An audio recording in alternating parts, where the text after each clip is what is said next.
Hey folks, Kevin Richards here from Rock the Stage NYC, here on YouTube and rpmvocalstudio.com, on the web for voice lessons worldwide. No singing advice today. What I'm going to talk to you about is songwriting advice. I want to kind of give you a little insights and kind of what's going to happen if you're kind of a budding songwriter and starting to write songs for yourself. The process that you're going to go through, that you have to go through, and understand that every single songwriter, basically anybody who writes anything, whether they're writing a novel or they're writing scripts, write poetry. When you're first starting to write stuff, it's gonna suck because you're basically figuring out the mechanics and kind of the format of kind of how a song works. So you're going to kind of be throwing a hodgepodge of ideas and stuff to see if it sticks, kind of throwing it to the wall and see if it kind of sticks. So it's going to be a mishmash of ideas, and it's going to suck. But that's okay. You have to kind of go through this period. The idea is, don't think, well, I can't write a song. Everybody who writes songs, their first songs that they write for a while suck, basically. They're not really very good. And I'm going to use, throughout this entire little video, I'm going to use the examples of the Beatles because they're my favorite group of all time, and I know a lot about kind of how they went through a process of songwriting. Their first songs, actually, some of them ended up on Let It Be, like One After 909 and stuff was a song that they wrote back in high school. You're going to go through this process of kind of sucking, but that's okay. Just keep at it, because what you do is you'll learn. Every time you write a new song, or you attempt to write a new song, you're kind of learning a little bit about kind of how a song works. It's actually also really good to take a song that you like and kind of pick it apart and say, okay, these are the chords they used. Here are the chords in the verse, and how do those chords kind of relate to that verse? How do they kind of marry these two things together? It's kind of like taking an engine apart in a car to kind of see how stuff works. Take a song that you like and kind of pick it apart and see kind of how they used chord structure and kind of how they used timing and rhythm and beat to kind of tie the whole thing together. And you'll kind of advance along, but just remember, the first songs that you're going to write are going to suck. But that's okay, to stick at it. Second thing I want to tell you about is never discard an idea. Whether it's just a little riff, a verse idea, or a little bit of a chorus, or just, an intro to something like that, never ever just throw it away because you could go anywhere else with it. Record it and put it aside. Because you never know. You might actually come up with another idea for a song later on down the line. It might even be 6 months to a year later.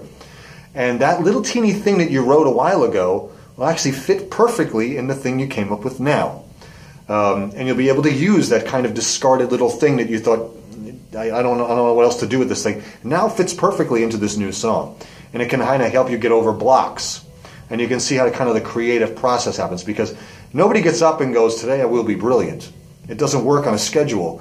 It's kind of inspired and it kind of happens. But when you do get an idea for a song, try to exhaust everything that you've kind of got in your head about the thing you want to write and how you want to write it and all the kind of musical ideas you have for it. Try to exhaust it right then and there. Don't say, well, I'm just going to write like a little bit of it and then kind of put it off and come back to it tomorrow. Tomorrow you may not be, probably won't be, in the same frame of mind anymore. You won't be kind of in an excited, inspired frame of mind for that particular piece of music. You kind of lose the groove of what you were trying to accomplish. When you kind of get into that mode, try to finish as much of it as you can and then put it aside. And then you might be able to listen to it the next day and go, oh, I can kind of see where I can go from there. Whereas the day before, you kind of just had those particular ideas. It's kind of let it sit for a little bit and then go back and listen to it. Never discard an idea. I'll give you a good example of this. Paul McCartney in high school wrote basically the bulk of the genesis of what later became the song Michelle on the Rubber Soul album. Michelle, my belle, right? He wrote basically kind of just like the verse part that had the French words in it, because he wanted to play it at parties to impress the girls. Be like, look at me, I can sing French. You figure that's high school. So you figure almost 10 years later, he pulls out that old idea and finishes it off into what's now considered a classic Beatles tune. So never throw away your old ideas. The entire second side, almost the entire second side of the Abbey Road album is all little snippets of unfinished songs that they decided basically just to put in a kind of medley format. She Came In Through the Bathroom Window, Golden Slumbers, and all that kind of stuff is all kind of little chopped up pieces of songs that they never finished. So they kind of, well, let's put them all together. A Day in the Life off of Sgt. Pepper is basically an unfinished John Lennon song and an unfinished Paul McCartney song married together. And that's kind of what happens. Never throw away your old ideas.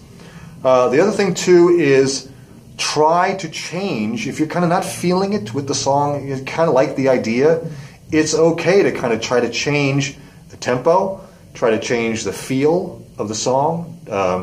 If it has a straight rock beat, try to take it out of a straight rock beat, or maybe it's kind of a half a kind of rock beat, try to make it more solid. Play around with the tempo and the feel, slow it down, speed it up.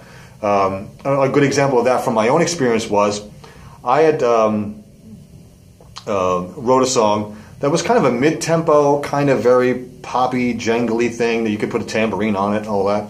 I went away on vacation for a week, and my band members, guitar player, bass player, and drummer, rehearsed while I was away, and they took my kind of mid-tempo song and totally turned it into a ballad. And I would have never ever thought of this. And the song actually worked better as a slow ballad. I didn't hear it that way. I only heard it as this kind of mid-tempo, kind of jangly pop single tune.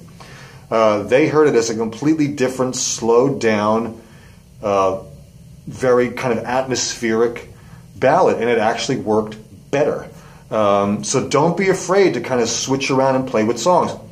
I was just here with another student, and he likes a lot of James Taylor. And he told me something I didn't know.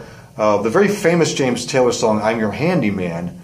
I fix broken hearts, honey, I'm your handyman. I always thought that was an original James Taylor tune.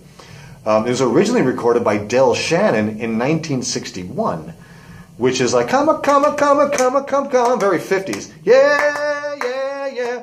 For James Taylor to be able to hear that kind of very 50s, beboppy, up-tempo, I'm your handyman, and say, I'm going to take that down and make it this very intimate, very nice James Taylor's, to kind of hear it in his style, took a lot of guts to kind of take that really kind of leftover from the 50s kind of rock and roll tune and turn it into a kind of very early 70s singer-songwriter thing. So don't be afraid to experiment and switch around your songs if you kind of don't like the way it is.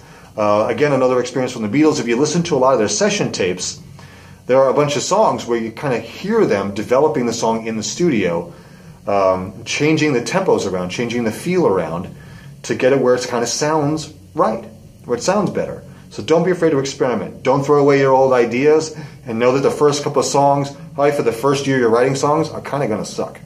But just stick at it and keep going, and your songwriting will get better. And always seek out somebody else's ear that will tell you the truth. Not mom or dad or your girlfriend or your wife will go, oh, that's wonderful. Give it to somebody who will go, not great. You need that kind of feedback because you don't want somebody feeding your ego thinking that your song is great when it kind of really sucks. You want somebody who's going to be that honest with you, and be honest with yourself too. So until next time, this is Kevin Richards.